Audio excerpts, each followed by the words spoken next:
দালালকে টাকা দিয়ে ঢুকেছিলেন একেবারে বেআইনিভাবে, কিন্তু এবার বাংলাদেশে ফিরতে তাদের হবেই, কারণ সরকারের অনুপ্রবেশ নিয়ে একেবারে জিরো টলারেন্স বারবার তা জানিয়ে দেওয়া হয়েছে। সরাসরি আপনাদের সীমান্তে নিয়ে যাই, একবার ছবিটা দেখাই। সমীরণ পাল সরাসরি আমাদের সঙ্গে রয়েছেন। সমীরণ, গত কয়েকদিন ধরে ফের সেই এসআইআর চলাকালীন যে ভিড়টা দেখা যাচ্ছিল, যে দীর্ঘক্ষণের অপেক্ষাটা দেখা যাচ্ছিল, সেই ছবিটা আবারও কোথাও ফিরে এসেছে এই সীমান্ত এলাকায়। কি বলছেন এরা?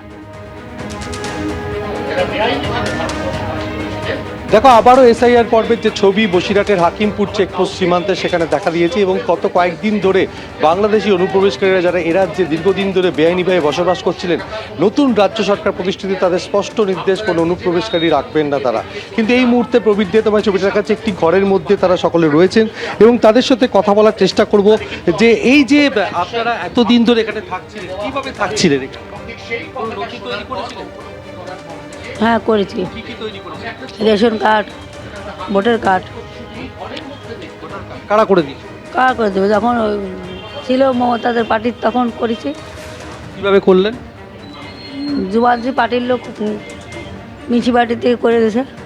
লক্ষ্মীর ভান্ডার হ্যাঁ পাতাম, ও পেয়েছি, 2-3 বছর পেয়েছি। কত টাকা করে? প্রথম তো 500 টাকা করে দিত দিদি। ভোট দিতেন? হ্যাঁ। কাকে ভোট দিতেন? কাকে দিতাম অত মনে নেই কাকে দিতাম। কারা কারা ভোট দেওয়ার জন্য?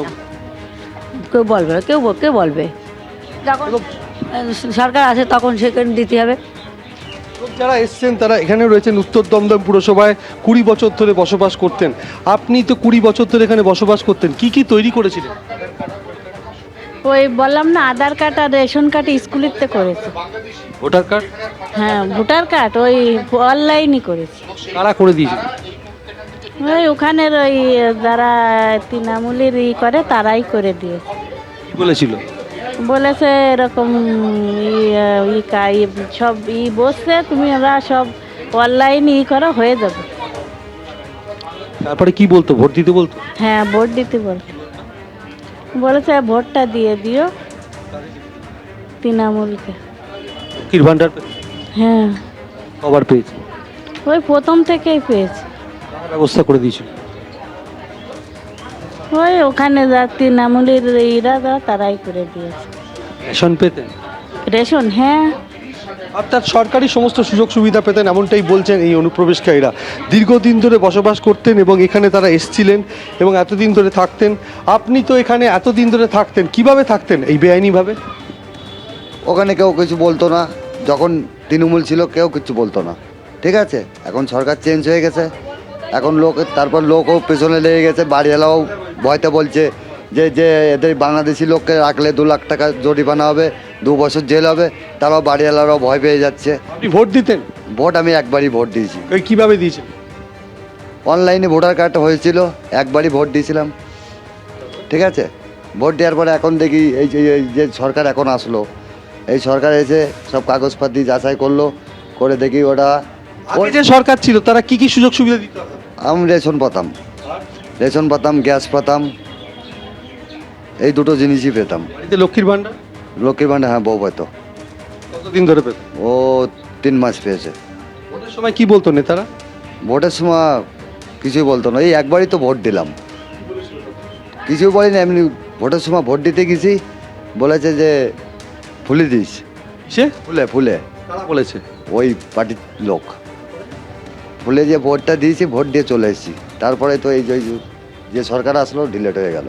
এতদিন বেআইনিভাবে বসবাস করতেন, কিভাবে এসেছিলেন এদেশে?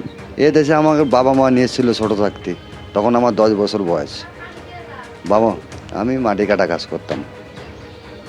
এই যে এতদিন বেআইনিভাবে থাকতেন, কারা আপনাদের সাহায্য করতো? সাহায্য কেউ না, কেউ কিছু বলতো না। আমরা খাতাম, ঠিক আছে। আমরা খাতাম, কাজ করতাম, খাতাম। এই যে এতদিন ধরে আপনি এখানে বসবাস করছিলেন, আপনারা কিভাবে এখানে বসবাস করছিলেন? কাদের মধ্যে কারা সাহায্য করতো? কেউই সাহায্য করতো না, নিজেরা কাজ করতাম, নিজেরা খেতাম, এমনই চলতো। তো ভোটার কার্ড, আধার কার্ড তৈরি করেছে? ভোটার কার্ডের কথা বলিনি, ভোটার কার্ড আমার ছিল না। Aadhaar card, PAN card, ration card. কিভাবে? অনলাইন ফর্ম ফিল আপ করেছিলাম, 50 টাকা করে নিয়েছিল কম্পিউটারে, সেখান থেকে। এই যে এতদিন বেআইনিভাবে থাকতেন, সেটা কিভাবে সম্ভব হয়েছে? সরকার কেউ কোনো সাহায্য করতো না। আমরা কাজ করতাম, আমরা খেতাম, কাজ না করলে খেতে পারতাম না। দিন আনি দিন খাওয়া, সরকার থেকে কোনো কিছুই পেতাম না। এখন আপনারা অনুপ্রবেশকারী হিসেবে চিহ্নিত, এখন আপনাদের চলে যেতে হবে, কি বলবেন? এখন মা বাবা বাংলাদেশি, আমরা তো বাংলাদেশি নয়। আমরা তো এখানে জন্ম, এখানে বড় হয়েছি, এখানে লেখাপড়া শিখেছি। এখন মা বাবা বাংলাদেশি, এখন মা বাবার ডকুমেন্ট চাচ্ছে, আমাদের ডকুমেন্টে কোনো কাজ হবে না। অর্থাৎ কোনো ভারতীয় নথি নেই, সেই কারণে তারা অনুপ্রবেশকারী হিসেবে চিহ্নিত হয়েছেন এবং তাদেরকে চলে যেতে হবে। আপনি এখানে কত বছর আগে এসেছিলেন? আমার মা বাবা ছোটবেলা নিয়ে এসেছিল, বাবা মরে গেলে মা নিয়ে এসেছিল এখানে। 40 বছর, 30-40 বছর। রেশন তুলতে? হ্যাঁ, রেশন পেতাম, আবার লক্ষ্মী ভাণ্ডার পেতাম, গ্যাস পেয়েছি। কীভাবে পেতাম? বাড়ি আইছিল আধার কার্ড করার জন্য, তখন তত বুঝতাম না যে আধার কার্ড কারে বলে। তারপর একদিনে বাড়ি রয়েছি, তারপর তো চলো সব আধার কার্ড করতে হবে গেছে। সরকারি সমস্ত নথি তাদের ছিল, অর্থাৎ ভারতীয় পরিচয়পত্র তাদের তৈরি করে দিয়েছিল এবং প্রত্যেকেই অভিযোগ করছে যে শাসক দল, যারা শাসক দলের নেতারা ছিলেন, তারাই তাদেরকে সাহায্য করেছেন। অর্থাৎ এতদিন ধরে বেআইনিভাবে তারা বিভিন্ন বাড়িতে ভাড়া থাকতেন, তাদের সরকারি নথি তৈরি হয়েছিল, সরকারি সুযোগ সুবিধা পেতেন, রেশন কার্ড থেকে লক্ষ্মীর ভাণ্ডারের সুযোগ সুবিধা সবই পেতেন এই সমস্ত বাংলাদেশি অনুপ্রবেশকারীরা। এটাই তারা বলছেন। গত কয়েকদিন ধরে হাকিমপুর চেকপোস্টে বাংলাদেশি অনুপ্রবেশকারীদের ভিড় বাড়ছে। গতকালও প্রায় 150 বেশি বাংলাদেশি নাগরিক তারা এসেছিলেন। আজকে সকাল থেকে যেহেতু প্রতিকূল আবহাওয়া, তা সত্ত্বেও তারা বেশ কয়েক সংখ্যায় তারা উপস্থিত হয়েছেন। তারা অপেক্ষা করছেন সীমান্ত পেরিয়ে সাতক্ষীরা জেলা বাংলাদেশের সেখানে পৌঁছানোর। কেউ খুলনা, কেউ যশোর, কেউ কুষ্টিয়া, বিভিন্ন প্রান্ত থেকে, কেউ 10 বছর, কেউ 20 বছর আগে এখানে এসেছিলেন। কিন্তু যেহেতু তারা বেআইনি অনুপ্রবেশকারী, সেই কারণে তাদেরকে দেশ ছেড়ে চলে যেতে হবে। সেই জন্যই তারা সীমান্তে ভিড় জমাতে শুরু করেছেন। ধন্যবাদ। ফিরল রাজনৈতিক সৌজন্য। প্রশাসনিক বৈঠকে ডাক পেলেন তৃণমূল বিধায়করা। মঙ্গলবার মুখ্যমন্ত্রীর প্রশাসনিক বৈঠকে উপস্থিত ছিলেন দেগঙ্গা, স্বরূপনগর, হাড়োয়া, বাদুড়িয়া, মিনাখা, বসিরহাট দক্ষিণের তৃণমূল বিধায়করা। আর এ নিয়ে দিলীপ ঘোষ বলেন, এটাই পরিবর্তন। তৃণমূল সরকার এখন অতীত, রাজ্যে এখন বিজেপি সরকার। আর মঙ্গলবার পরিবর্তনের এই রাজ্য সাক্ষী রইল কার্যত এক নজিরবিহীন ছবি। ফিরল রাজনৈতিক সৌজন্য। প্রশাসনিক বৈঠকে ডাক পেলেন তৃণমূল বিধায়করা। আমন্ত্রণ রক্ষাও করলেন কেউ কেউ। তৃণমূলের টিকিটে জিতে এবছরে প্রথম বিধানসভায় পা রেখেছেন দেগঙ্গার আনিসুর রহমান বিদেশ। পেয়েছেন 1 লক্ষেরও বেশি ভোট। First time MLA. আমি এর আগেও কোনোদিন তৃণমূলের রাজ্য সরকার থাকাকালীন কোনো মিটিং অ্যাটেন্ড করিনি। মানুষ জিতিয়েছে, রাজ্য সরকারের কাছ থেকে সেই কাজের আর্জি রাখবো, নিশ্চিতভাবে রাখবো, সেই জন্য এই মিটিংয়ে আসে। দলের কাছ থেকে, দল কোনো বিরোধের জায়গায় নেই, দল তো আমাদের কোনো ইনস্ট্রাকশন দেয়নি।